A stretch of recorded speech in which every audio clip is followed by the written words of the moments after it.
Olá, amigos da Novo Tempo, nossa saudação carinhosa a você que nos assiste no Bíblia Fácil. Mais uma vez estamos começando esse programa que está estudando o livro do Apocalipse. Nós hoje chegamos ao capítulo 5 e 6 do livro de Apocalipse e neles vamos aprender o tema Os Sete Selos. Esse tema ele é muito importante porque nós iremos ver hoje que os sete selos do Apocalipse foram construídos baseados em cima da pavimentação que nós já estudamos das sete igrejas.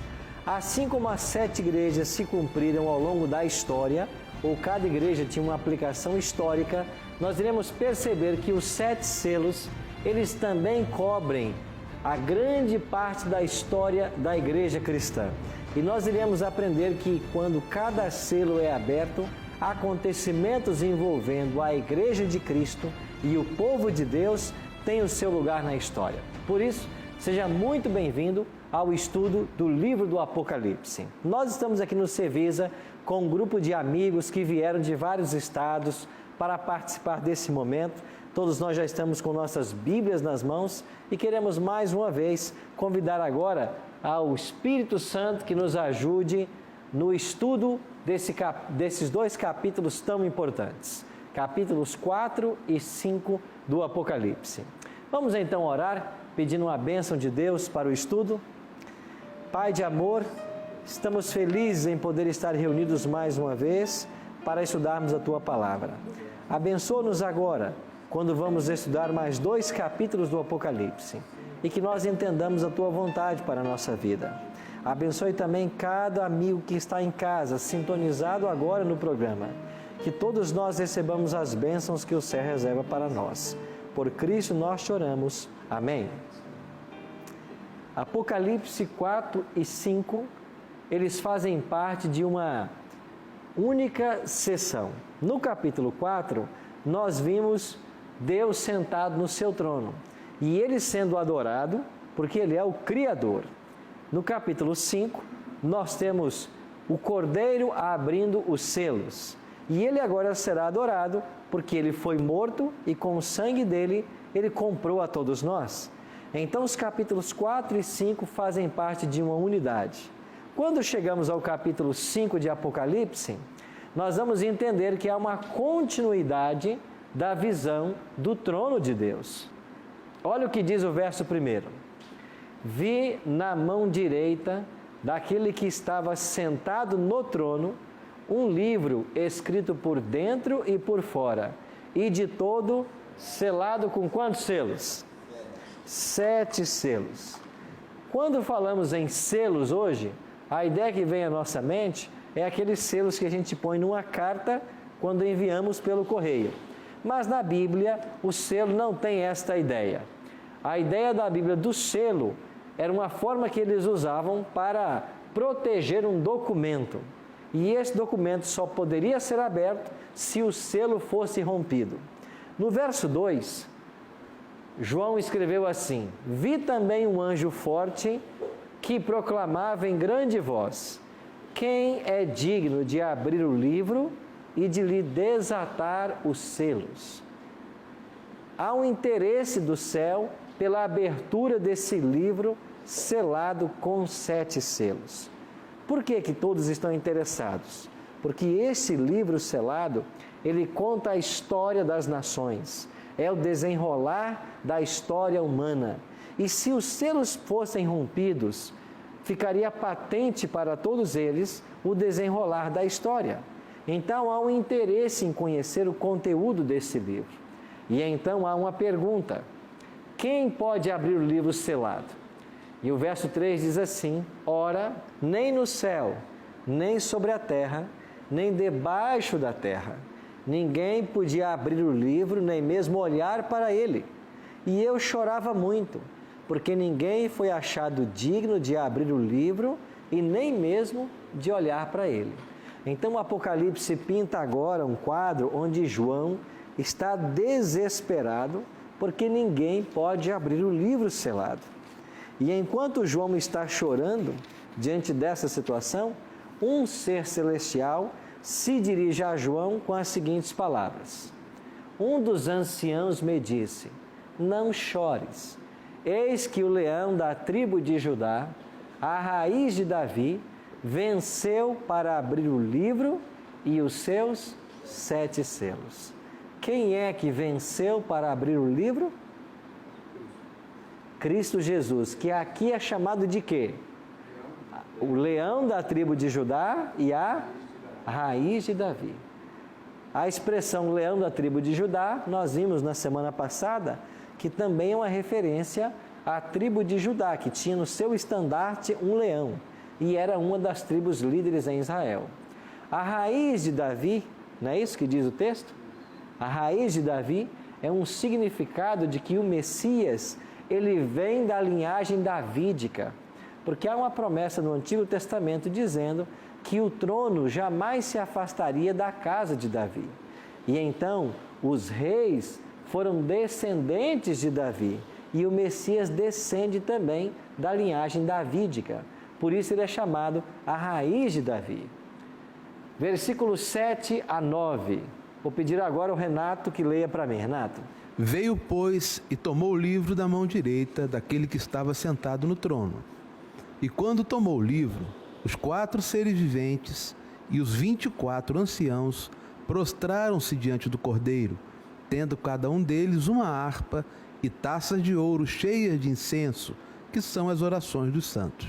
E entoavam um novo cântico, dizendo: Digno és de tomar o livro e de abrir-lhes os selos, porque foste morto e com o teu sangue compraste para Deus os que procedem de toda tribo, língua, povo e nação. Vocês se lembram que no cântico que os seres cantaram no capítulo 4, lá foi dito que tu és digno de receber louvor, porque tu criaste todas as coisas. Agora no capítulo 5, tu és digno porque tu foste morto, e com o teu sangue compraste para Deus os que procedem de toda tribo. Ou seja, Cristo deve ser adorado no capítulo 4 porque é o Criador. No capítulo 5, porque Ele é o Redentor. Um outro detalhe interessante é que João chama, ou os seres celestiais chamam a Cristo de o leão da tribo de Judá. Mas olha um detalhe interessante aqui no capítulo 5, no versículo 6. Então vi no meio do trono e dos 4 seres viventes, e entre os anciãos de pé, o quê? Um cordeiro, como tendo sido morto. Interessante que ele disse, um dos 24 anciãos disse para João: não chores, o leão da tribo de Judá, a raiz de Davi, venceu para abrir os selos. Mas quando João olha, o que ele vai ver no meio do trono? Um cordeiro, como tendo sido morto. Primeiro disseram que Cristo era o leão, e quando ele olha agora, ele vê um cordeiro. Interessante que esses 2 animais, tão antagônicos, eles simbolizam o Messias. O leão simboliza a Cristo como rei, o cordeiro simboliza a Cristo como a oferta, como o sacrifício. Por um lado, você tem a realeza de Cristo, a sua majestade, a sua força e o seu poder. Por outro lado, você tem a submissão de Cristo, ao ser levado até a morte para nos salvar. Então, Cristo é usado através desses 2 símbolos, e nós temos aí lampejos da obra que Cristo realizou. Então, Cristo agora, porque morreu, porque é vencedor, ele pode abrir os selos. Chegamos então ao capítulo 6. Olha a abertura do primeiro selo. Janete, você pode ler para a gente? Apocalipse capítulo 6, versos 1 e 2. Vi quando o Cordeiro abriu um dos 7 selos e ouvi um dos 4 seres viventes dizendo, como se fosse voz de trovão: vem. Vi então, e eis um cavalo branco e o seu cavaleiro com um arco, e foi-lhe dada uma coroa, e ele saiu vencendo e para vencer. Ele viu um cavalo branco, montando ele um cavaleiro, e esse cavaleiro tem um arco em suas mãos, e ele saiu vencendo e para vencer. O que significa a abertura desse primeiro selo? Este cavalo branco que João viu. Estão lembrados como se chamava a primeira igreja das 7? Éfeso. Pois este primeiro selo, ele alude ao mesmo período da história do que a igreja de Éfeso. Estão lembrados que a palavra Éfeso significa pureza? Agora aparece um cavalo branco. E o branco na Bíblia também é símbolo de pureza. Este cavalo branco representa a vitoriosa igreja de Éfeso, ou a igreja cristã que no primeiro século saiu vitoriosa sobre o paganismo. Assim nós temos uma sobreposição da abertura dos selos com os períodos das igrejas. Então nós podemos dizer de que este cavaleiro representa uma igreja vitoriosa, que apenas no primeiro século da era cristã chegou a ter 6 milhões de seguidores. Fala também da pureza e da fidelidade da Bíblia. Então a abertura do primeiro selo corresponde com o período de Éfeso, um período de pureza apostólica. Pastor Neto? Pastor, no capítulo anterior, nós passamos por um livro, João chorando muito, né? E o texto diz que ninguém era digno de abrir este livro. A pergunta é, que livro era esse? Esse livro na mão daquele que está sentado no trono, e é Cristo quem estava sentado no trono, significa o destino das nações. Ou seja, até esse momento a história não está patente à profecia. Mas quando o Cordeiro abrir esse livro selado com 7 selos, nós vamos compreender os acontecimentos que envolverão o povo de Deus ao longo da história. Então, quando o Cordeiro abre o primeiro selo desse livro, ele vê esse cavalo branco. E nós estamos aqui vendo que no simbolismo bíblico, este cavalo branco deve ser associado com a igreja de Éfeso, um período de pureza. Então nós podemos afirmar de que este primeiro selo, ele também tem o seu cumprimento dos anos 31 até o ano 100, da morte de Cristo até a morte de João, o último dos apóstolos. Agora, qual é a característica desta igreja? Este selo fala de quê? Fala de uma igreja vitoriosa, que chegou a ter 6 milhões de seguidores só no primeiro século. Ou seja, o cristianismo se expandiu e venceu as fronteiras do Império Romano. O Espírito Santo derramado no Pentecostes fortaleceu os discípulos para a pregação do Evangelho, e a mensagem do Evangelho começou a atingir todos os cantos. E quando lemos Colossenses 1:23, o apóstolo Paulo diz que nos dias dele o Evangelho atingiu a toda criatura debaixo do céu. Ou seja, o Evangelho foi pregado ao mundo conhecido no primeiro século. É o que Paulo afirma em Colossenses 1:23. Então a ideia é, este primeiro selo fala da igreja vitoriosa, da igreja de Éfeso. Então você vai perceber de que os 7 selos são ampliações das 7 igrejas.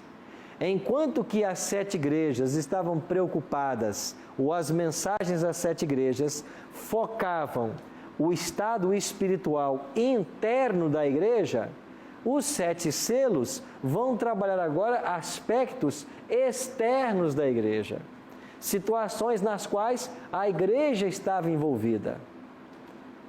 Agora vamos olhar para um outro detalhe interessante da profecia. Versículo 4. Abriu-se o segundo selo. Saiu outro cavalo. Que cor agora?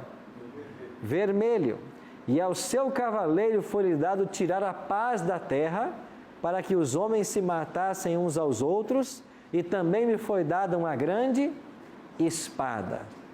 Se a profecia é uma verdade que se amplia, e o cavalo branco representava o período de Éfeso, o cavalo vermelho também vai representar que outro período da igreja agora? Esmirna, a segunda igreja. E você está lembrado que foi dentro do período de Esmirna que os cristãos tiveram uma grande perseguição movida por Diocleciano, Maxense e Galério, que durou 10 anos? pois este cavaleiro traz em sua mão uma grande espada, símbolo de guerras. E ele monta um cavalo vermelho, cor de sangue. Ou seja, a igreja desse período seria uma igreja perseguida, seria uma igreja de mártires, seria uma igreja que enfrentaria muitas dificuldades. E não é isso que acontece quando chegamos ao ano 100 até o ano 313? Os Césares perseguindo os cristãos, derramamento de sangue, muita discórdia, discussão, controvérsia. E esse período de tribulação só teve um freio quando o imperador romano se converteu. Como ele se chamava? Constantino. Constantino é o imperador que vai se converter. E é Constantino quem vai assinar, no ano 313, o Edito de Tolerância de Milão, lá em Milão, na Itália, revogando as perseguições dos imperadores anteriores e dando liberdade de culto, mais uma vez, aos cristãos. Então, foi um período sangrento na história. E dentro desse período, você tem aí os milhares de cristãos que morreram no Coliseu, lançado às feras. Você se lembra do filme, por exemplo, Gladiador? Ele não conta um pouco do que acontecia no Coliseu, quando lá eram levados os gladiadores, mas esses gladiadores vieram para substituir os cristãos que no passado eram lançados. Ou seja, por muito tempo, milhares de cristãos foram mortos. E esta época da igreja fala de uma época de muito sangue derramado. Então o Cordeiro abriu o segundo selo e tornou patente perante João o desenrolar da história até o quarto século. Chegamos então ao terceiro selo. Quem vai ler para nós agora? Rosângela, pode ler, por favor? Quando abriu o terceiro selo, ouvi o terceiro ser vivente dizendo: Vem. Então vi, e eis um cavalo preto, e o seu cavaleiro com uma balança na mão. Eu ouvi como que voz no meio dos quatro seres viventes, dizendo: uma medida de trigo por 1 denário, 3 medidas de cevada por 1 denário, e não danifiques o azeite e o vinho. Não danifiques o azeite e o vinho. Que cor o cavalo aparece agora? Preto. O oposto do branco. Se o cavalo branco falava de uma época de pureza doutrinária, os apóstolos, membros da igreja, o cavalo preto fala do oposto. O que significa isso? A corrupção da fé. E este cavalo preto representa o período do ano 313, o Edito de Tolerância de Milão, até o ano 538. O que aconteceu em 538? Nós aprendemos que o Papa foi declarado cabeça de todas as igrejas. Aconteceu a união entre o Estado e a igreja. E quando esta união aconteceu, o papado começou a dominar. E neste período de domínio, nós temos uma época de fome e miséria espiritual. Por quê? Porque a Bíblia foi abandonada e as tradições do paganismo começaram a entrar dentro da igreja cristã e haverá, a partir daí, a corrupção da igreja cristã. Neto. Pastor, ele fala aqui no versículo número 6 sobre medidas. Ele fala uma medida de trigo por 1 denário, 3 medidas de cevada por 1 denário, e não danifique o azeite e o vinho. O que quer dizer isso? 1 denário era uma moeda que se usava nos tempos bíblicos e geralmente era o dia de um trabalhador. Você trabalhava nos tempos de Cristo um dia inteiro para ganhar 1 denário. Agora você, com 1 denário, você consegue comprar quantas medidas de trigo? 1. E quantas medidas de cevada? 3. Isso quer dizer que o trigo era mais escasso do que a cevada, porque a cevada aqui está mais barata, certo? O trigo na Bíblia é o alimento dos nobres, a cevada, o alimento dos pobres. Então, o trigo também passa a representar as verdades da palavra de Deus, que nesse momento estão escassas. Mas a cevada, do contrário, ela está em abundância, vendida por 1/3 do trigo. Ou seja, a doutrina pura está escassa, mas as tradições e dogmas estão difundidas, espalhadas. E ele traz também na mão uma balança. A balança na Bíblia sempre será sinal de juízo. Ou seja, os cristãos nesse momento estão sendo pesados.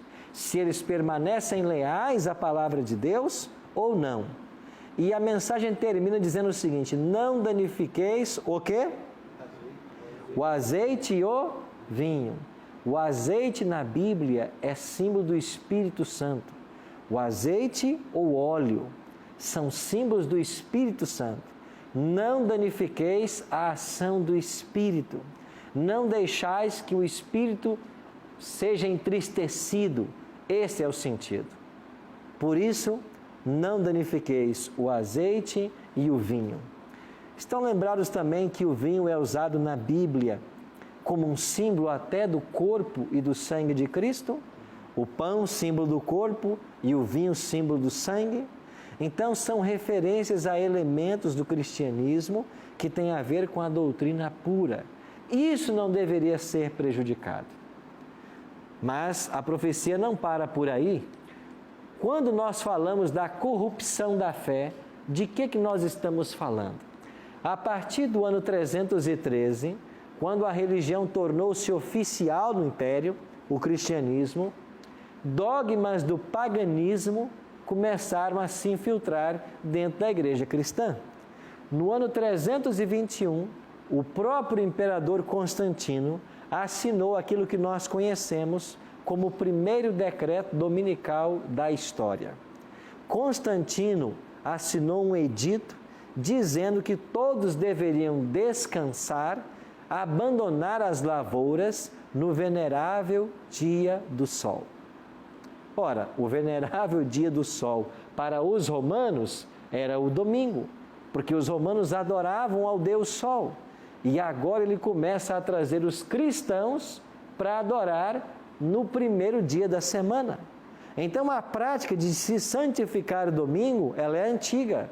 Ela já começa no 4º século por ordem desse imperador. O que mais aconteceu? No concílio de Laodiceia, no ano 364, a guarda do domingo foi oficializada pela igreja cristã. No ano 370, surgiu a tradição de se cultuar as pessoas que já morreram. No ano 400, a se orar por quem já morreu.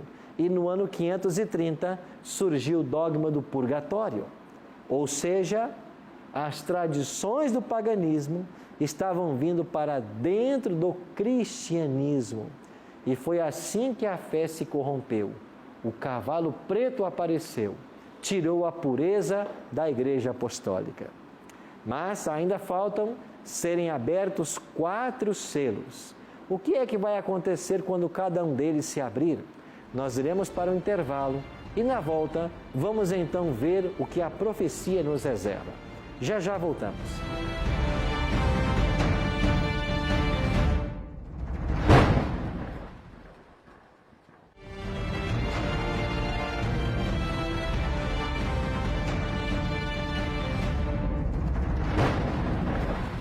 Estamos de volta com o programa Bíblia Fácil e nós temos um presente todo especial para você.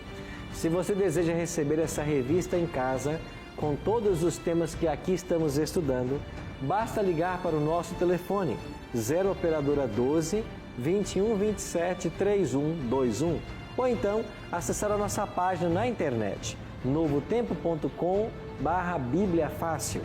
Essa revista é inteiramente grátis. Ela vai ser enviada pelos correios até a sua casa e você poderá então acompanhar todos os estudos que estamos fazendo aqui. E no final da revista você terá um questionário. Se você responder a este questionário e devolver para nós, aqui vai explicar como você pode nos enviar e acertar até 70% ou mais de 70%, você vai receber um DVD com 18 mensagens sobre o Apocalipse. Eu aproveito para estender a você um convite muito especial.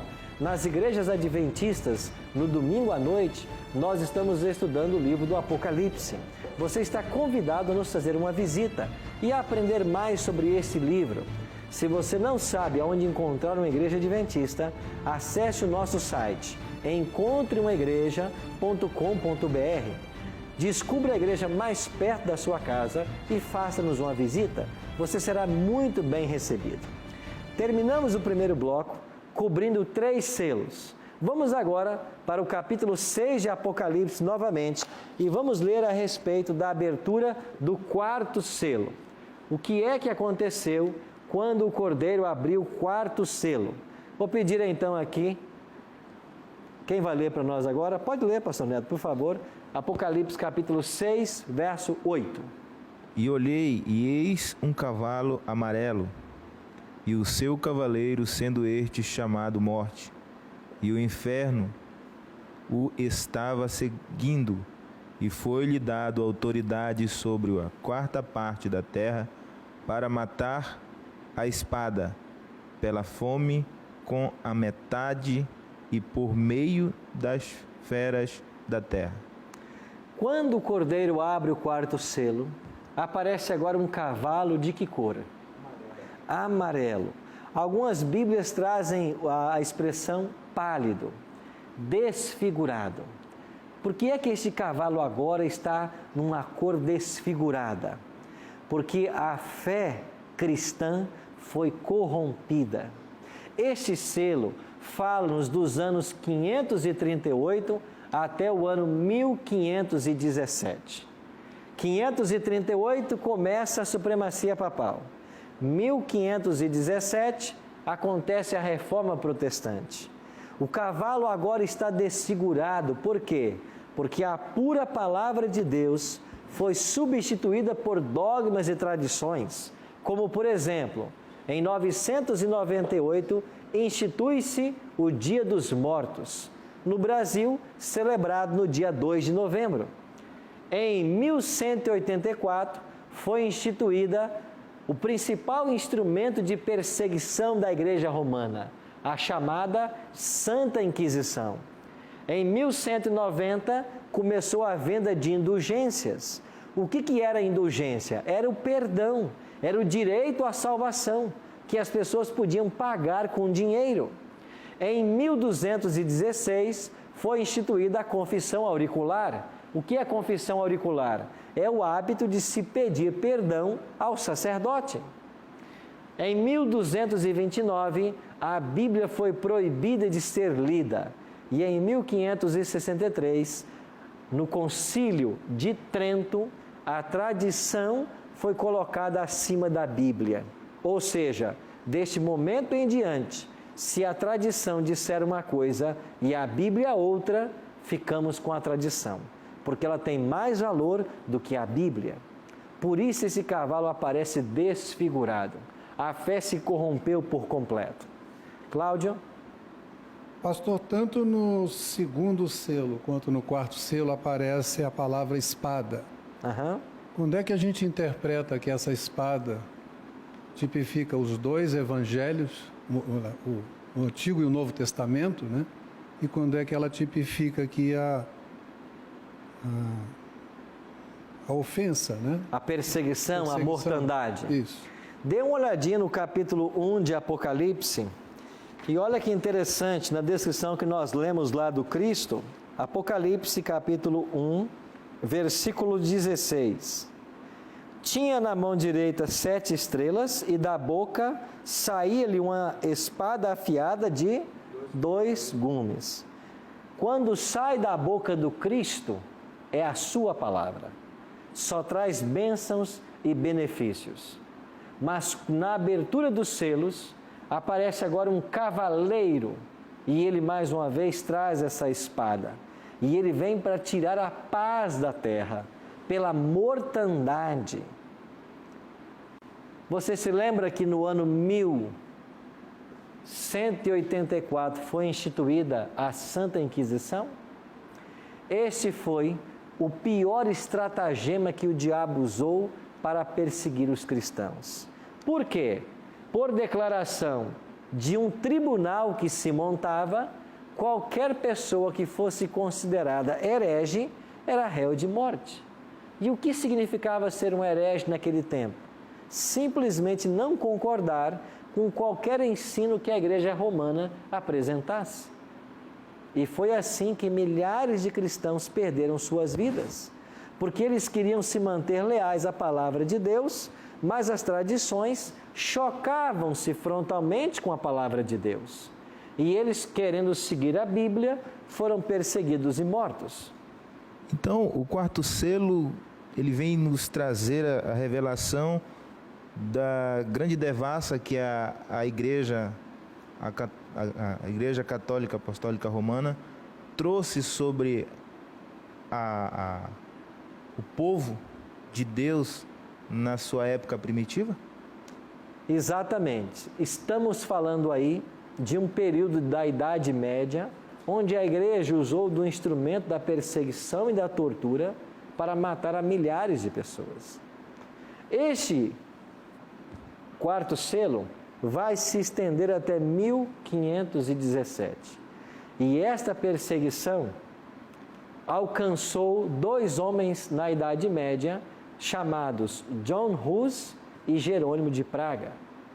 No ano 1414, dentro desse período, John Hus foi chamado a Constança. E lá em Constança, ele foi confrontado em um tribunal a respeito das verdades que ele estava pregando. E como John Hus não voltou atrás naquilo que ele cria e se manteve leal à palavra de Deus, o concílio de Constança o sentenciou à morte. E ele foi queimado em praça pública.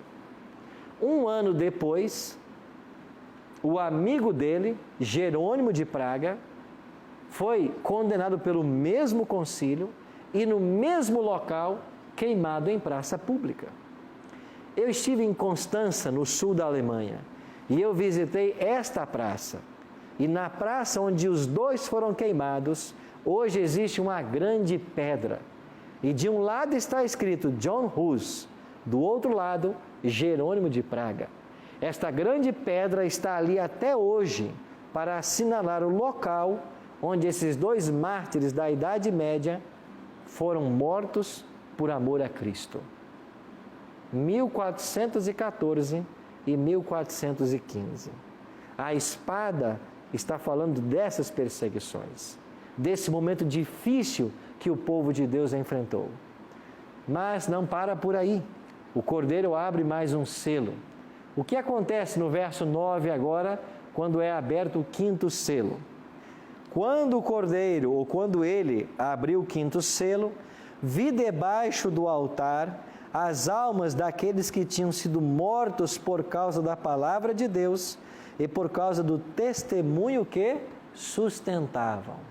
Quando João vê o Cordeiro abrindo o quinto selo, ele vê as almas daqueles que tinham sido mortos por causa da palavra de Deus. Ou seja, os cristãos que foram morrendo, agora João tem uma visão e ele vê as almas. É claro que não existe aqui alma no conceito popular, ele está vendo as pessoas, os próprios mártires, porque hoje há uma dificuldade muito grande em se entender de que o ser humano não tem uma alma. Nós não temos uma alma, nós somos uma alma. A ideia que se ensina por aí de que o ser humano tem uma alma que está presa no corpo e é liberta na morte, isto é dualismo platônico, isso é filosofia grega e não é teologia. A teologia explica de que nós somos uma alma. E agora esses mártires estão clamando a Deus. Aonde? Debaixo do altar. Você se lembra que no santuário havia um altar de holocausto? E que uma vez morto o animal, o sangue do animal era derramado à base do altar? Então o altar chamava-se altar de sacrifícios. Ali o sangue era derramado. E agora João contempla os mártires como que estando ao pé desse altar, clamando a Deus por justiça. E o que é que eles estão clamando a Deus? Clamaram em grande voz, dizendo: até quando, ó soberano Senhor, santo e verdadeiro, não julgas nem vingas o nosso sangue dos que habitam sobre a terra? Até quando? Ou seja, eles estão clamando a Deus por justiça. É claro que os mártires não ressuscitaram. É claro que nós estamos vendo aqui uma cena simbólica daqueles que morreram por Cristo clamando por justiça. E o que é que acontece então no versículo 11? A cada um deles foi dada uma vestidura branca e lhe disseram que repousassem ainda por pouco tempo, até que também se completasse o número dos seus conservos e seus irmãos, que iam ser mortos como igualmente eles foram. Ou seja, não havia ainda terminado o martírio. Outros ainda derramariam seu sangue por amor a Cristo. Eles deveriam esperar que a história continuasse, que o povo sincero fosse revelado, e então a justiça seria feita. Amigos, quando olhamos para a abertura desse quinto selo, nós nos lembramos daqueles milhares de santos que foram mortos nas perseguições da Idade Média. Aí estão eles, clamando a Deus, entre eles John Hus e Jerônimo de Praga. Até quando não julgas e vingas o nosso sangue? E então foram dadas a eles vestes brancas, ou seja, vestes de vitória. Vocês já estão com a vitória garantida. Espere por um pouco mais e a justiça será feita. Então, esta é a ideia do quinto selo. Chegamos então ao sexto selo. Cláudio, você pode ler para nós, por favor, agora, versos 12 e 13. Vi quando o Cordeiro abriu o sexto selo, e sobreveio grande terremoto. O sol se tornou negro, como saco de crina, a lua toda como sangue. As estrelas do céu caíram pela terra, e como a figueira, quando abalada por vento forte, deixa cair os seus figos verdes. Quando o sexto selo é aberto pelo Cordeiro, quais são os eventos que acontecem? Grande terremoto, sol negro, lua como sangue e as estrelas caem dos céus. 4 acontecimentos estão arrolados à abertura do sexto selo. Agora você se lembra de que lá em Mateus 24, 29, Jesus fez uma mesma profecia? Olha o que Jesus disse. Logo em seguida, a tribulação daqueles dias. De que tribulação Cristo está falando?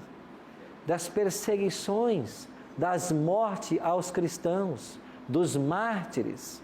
Em seguida àquela tribulação, aquele martírio, o que vai acontecer? O sol escurecerá, a lua não dará sua claridade, e as estrelas cairão do firmamento, e os poderes do céu serão abalados. Ou seja, Jesus fez a mesma profecia do sexto selo. Então, quando estes acontecimentos tivessem lugar na história, cumprir-se-ia as palavras de Cristo e o sexto selo seria aberto. Agora, quando olhamos para a história, não é isso que nós vemos? O grande terremoto pode ser identificado como o terremoto de Lisboa em 1755. A lua vermelha como sangue e o sol escuro em 1780. A queda das estrelas, 1833. Ou seja, nós já estamos vivendo dias posteriores à abertura do sexto selo. Janete. Isso não quer dizer que acabou a perseguição, não é? Não quer dizer que acabou. Mas veja que quando abre-se o quinto selo, acontecem fenômenos na natureza. Mas você não vê aqui as cenas de perseguição como foi visto na Idade Média. Por quê? parece que agora respiramos um tempo de liberdade. E quando é que essa liberdade nos será tirada e virá uma nova perseguição? Quando chegarmos ao capítulo 13 de Apocalipse, nós aprenderemos sobre isso. Pastor Neto. Pastor, ele fala aqui a respeito de um vento forte e das figueiras que perdem seus frutos verdes. O que ele quer dizer com isso? Ele está dizendo que as estrelas cairiam dos céus como uma figueira deixa cair os seus figos quando o vento bate nela. Ou seja, seria uma verdadeira chuva de estrelas. E se você buscar nos anais da história, nas enciclopédias, você vai colocar lá como a chuva de meteoritos. É isso que aconteceu em 1833. É claro que quando a Bíblia fala queda das estrelas, não é uma estrela de fato, a expressão é para um meteorito, porque uma estrela, se caísse no nosso planeta, ele destruiria o planeta Terra, uma vez que uma estrela é centenas até milhares de vezes maior que o nosso planeta. O certo é que a profecia está apontando para a abertura do 6º selo em eventos que já tiveram lugar na história. Quantos selos faltam ainda para serem abertos? Apenas um, o 7º selo. Agora, antes que se abra o 7º selo, Jesus interrompe a profecia e agora chegamos ao capítulo 7 de Apocalipse. Qual é o tema do capítulo 7? Os 144 mil. E o capítulo 6 termina com uma pergunta. Qual é a pergunta do capítulo 6? Verso 17. Chegou o grande dia da ira deles e quem é que pode? Suster-se. Então agora o Apocalipse faz um parêntese e diz assim: quem é que vai resistir a tudo isso na história? Quem é que vai ser salvo? Resposta: os 144 mil. Uma vez que foi respondido, e nós veremos semana que vem o capítulo 7 de Apocalipse, vamos estudar semana que vem sobre os 144 mil, uma vez que a resposta é dada, agora vem a abertura do 7º selo. Apocalipse capítulo 8, verso 1. Olha o que diz aí na sua Bíblia. Quando o Cordeiro abriu o 7º selo, houve silêncio no céu, por quanto tempo? Cerca de meia hora. Por que é que quando o Cordeiro abre o último selo, agora há silêncio? Porque a abertura do 7º selo é a própria volta de Cristo. Olha no capítulo 6, verso 14 em diante. O céu recolheu-se como um pergaminho quando se enrola. Então todos os montes e ilhas foram movidos do seu lugar. Verso 15. Os reis da terra, os grandes, os comandantes, os ricos e poderosos, e todo escravo e todo livre, se esconderam nas cavernas e nos penhascos dos montes, e disseram aos montes e aos rochedos: caí sobre nós, e escondei-nos da face daquele que se assenta aonde? No trono e da ira do? O céu enrolou-se como um pergaminho. Aqui é a cena da volta de Cristo. O 7º selo se abre, Cristo volta. Agora há silêncio no céu por meia hora. Por que há silêncio? Em Mateus 25, 31, Jesus falou assim: quando vier o Filho do Homem na sua majestade e todos os anjos com ele. Jesus deixou bem claro que em sua vinda todos os anjos virão com ele. É por isso que o céu estará em silêncio, porque não haverá ninguém no céu. Todos virão com Jesus. Então, os anjos virão com uma missão especial: reunir os salvos dos 4 cantos da terra. O céu está vazio, o céu está em silêncio. E em Números 14, 34, nós já aprendemos o princípio dia-ano. Um dia em profecia equivale a um ano literal. Se cada dia profético equivale a um ano literal, precisamos fazer agora uma tabela. 24 horas ou um dia é igual a um ano, 12 meses. Então, 12 horas equivalem a 6 meses, 6 horas a 3 meses, 2 horas a um mês, 1 hora a 2 semanas e 30 minutos, mais ou menos, 1 semana. Pois esse é o tempo que Jesus gastará para deixar o céu, vir à terra buscar os salvos e voltar para o céu. Interessante que quando você olha para o Antigo Testamento, para as festas judaicas, você percebe que após o dia do juízo, havia uma última festa no calendário, festa dos tabernáculos. Quando termina o dia do juízo, vem a festa dos tabernáculos. E a festa dos tabernáculos era celebrada em 7 dias. Agora, termina o dia do juízo, Cristo julgou a todos, quem está salvo, está salvo, quem está perdido, está perdido. Ele volta e nós vamos ter agora uma semana de festa. Por quê? Porque vamos voltar para os céus. Vamos ter logo, ir para os céus.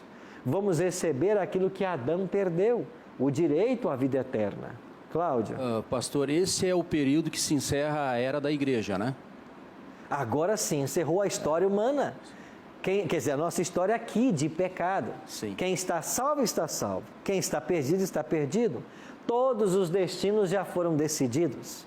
E Cristo volta para levar os salvos para os céus. Okay. Sim, pastora. E essa decisão já foi feita nesse santuário que nós estudamos. Claro. Ali a decisão hoje está sendo tomada no santuário. O juízo está em andamento. Jesus só volta quando terminar o juízo. Então, quando Cristo voltar, é porque o juízo já acabou. Então, o 7º selo é o dia da volta de Cristo a essa terra. Por isso, todos nós devemos nos preparar para esse dia. 6 selos já se abriram, só falta um. E quando ele se abrir, o Cordeiro voltará. Porque haverá silêncio no céu, porque todos os anjos virão com ele. E os anjos virão com a missão específica de reunir os salvos dos 4 cantos da terra, reuni-los em família. Amigos, eu fico pensando, a profecia funciona como uma placa indicadora e ela nos mostra que nós estamos no limiar da eternidade, ao mesmo tempo que muitas pessoas estão vivendo sobre a terra como se tivessem a eternidade pela frente para fazer suas escolhas. A abertura dos selos do Apocalipse adverte a todos nós de que nós estamos vivendo nos últimos momentos da história da humanidade. Os últimos grãos na ampulheta divina do tempo estão para cair.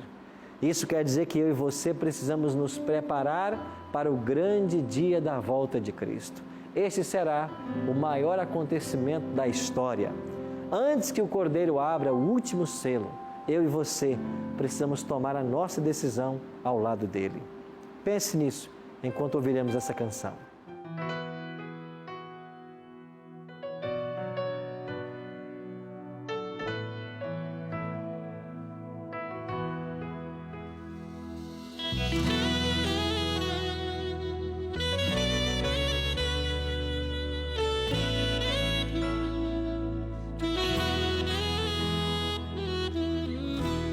O Senhor me trouxe aqui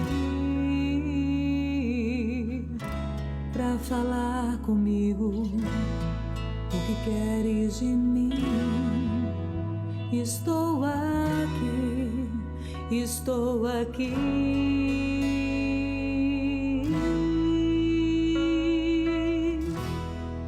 Eu quero te ouvir. Vem me dizer o que tu queres de mim. Vem consertar os caminhos onde eu possa vir a tropeçar. Me lava, me limpa, me purifica. Me molda, me cura, me purifica. Me lava, me limpa,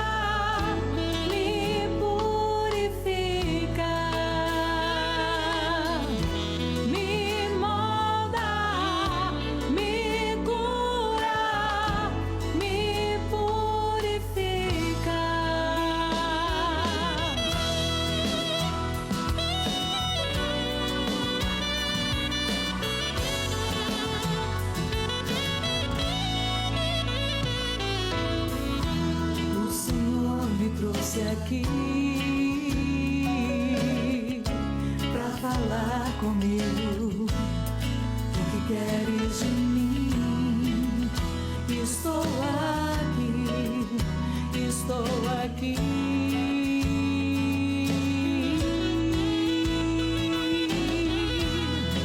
Eu quero te ouvir, vem me dizer o que tu queres de mim. Vem consertar os caminhos onde eu possa vir a tropeçar. Me lava, me limpa, me purifica, me molda, me cura, me purifica. Me lava, me limpa, me purifica, Senhor. Me molda, me cura, me purifica.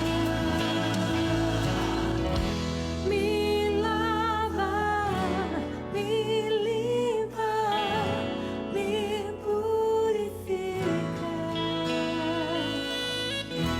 Me molda, me cura, me purifica. Me lava, me limpa, me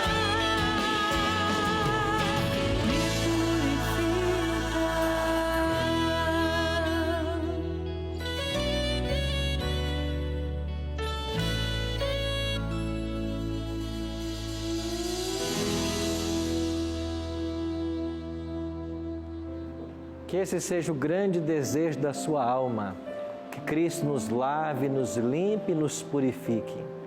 E segundo a palavra, esta é uma ação que só pode acontecer pelo sangue de Cristo. Quando nós rendemos nossa vida a Ele, a nossa vida pode ser purificada. E hoje, Deus está preparando um povo para o seu regresso. Daqui a pouco, o Cordeiro abrirá o 7º e último selo e Cristo aparecerá nos céus em glória e majestade. Agora aqui em Apocalipse capítulo 6, nos versos 14 e 17, nós encontramos palavras de desespero por parte dos ímpios. Eles estão pedindo aos montes e aos rochedos: caí sobre nós e escondei-nos da face daquele que se assenta no trono e da ira do Cordeiro. Sabe por que eles estão fugindo tão desesperados? Porque esse que se assenta sobre as nuvens não é um desconhecido. Eles sabem quem Ele é. Eles tiveram muitas oportunidades de ouvir desse Cristo. Eles aprenderam a pura verdade da palavra de Deus, mas preferiram ficar com as tradições, com os dogmas. Preferiram ficar com aquilo que eles achavam ser certo, a despeito da palavra de Deus. E por causa disso, agora, eles não podem suportar o olhar de Cristo e eles preferem a morte. Por isso, enquanto não abre esse selo, nós temos a oportunidade de tomar a nossa decisão, de que Cristo seja o nosso Salvador pessoal, de que a nossa vida esteja submissa à palavra dEle. E esta é a decisão que eu queria convidar você a tomar hoje, a abrir o seu coração, se entregar completamente a Cristo e permitir que Ele prepare a sua vida para o dia da sua volta. Se esse é o seu desejo, ore comigo agora.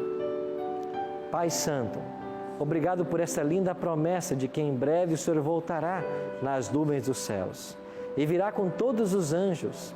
As famílias serão reunidas e nós vamos ter de volta tudo o que nós perdemos no Jardim do Éden.